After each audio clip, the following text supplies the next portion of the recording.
Think about this. The Constitution was created to protect God-given individual rights from a tyrannical government. So when the Supreme Court makes several rulings in defense of the Constitution, rather than judicial activism or legislating from the bench, so to speak, this is what AOC thinks of it all. Courts, if they were to proceed without any check on their power, without any balance on their power, then we will start to see an undemocratic and frankly dangerous authoritarian expansion of power in the Supreme Court, which is what we are seeing now. These are the types of rulings that signal a dangerous creep towards authoritarianism and centralization of power in the court. Joining me now is columnist and author of Charade, David Marcus, also here executive editor of Common Sense Society, Chris Bedford. Chris, I'm going to start with you. I've started with David every time. But this sounds like these liberals, since we've heard these, since the court went on recess with the 6-3 wins for the conservatives, they're actually thinking about packing the court. I think this is what they're getting at. You? I think that's true. I think that there's no respect amongst the left of the court in general, unless it's ruling in their favor. And, they've got a reason to be a little entitled here. The left is used to getting anything it wants, whenever it wants.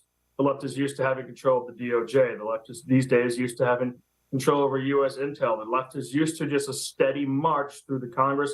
The left is used to the administrative state getting away with essentially whatever it pleases without any oversight. So when they get these small losses, and these are small losses, striking down affirmative action is not going to stop insane discriminatory policies in universities, for example. There's actually been no chipping away at different rights that have been awarded to the gay community by the case that they claim is stripping away rights. These are small wins, but they're so not used to getting any sort of pushback at all that they're willing to tear down institutions that stand in any of their way. Yeah, and David, take a look at this headline. I just love this. We talked a little bit with Carrie Lake about it, but look at this headline. Boston University law students urged to seek therapy in response to the Supreme Court rulings. David, AOC, one Ocasio-Cortez, attended that university, and no surprise, she's a crybaby liberal. I mean, that makes sense. I hope that puppies and coloring books will be made available. What I would say to AOC, who says, oh, my goodness, there's no checks on the Supreme Court. Well, of course there are.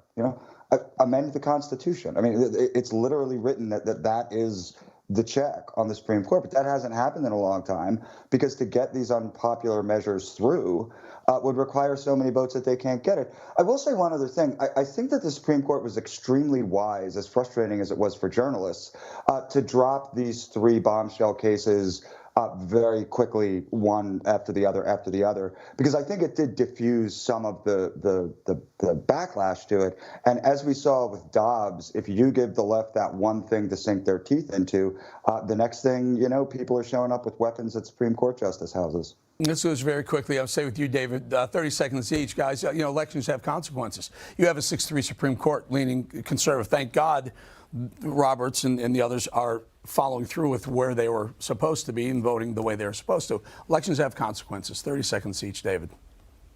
Yeah, I mean, I would say that there were fears back in 2016 regarding Donald Trump that his Supreme Court picks might be a little on the moderate side. He was a New Yorker who used to be a Democrat. Nothing could be farther from the truth. I mean, I can't imagine 3 better picks, and that's why we're seeing what we're seeing. What do you think, Chris? Are they here to stay? Because there's been knocks against some of the picks that maybe they weren't voting with the majority like they should. Your final thought?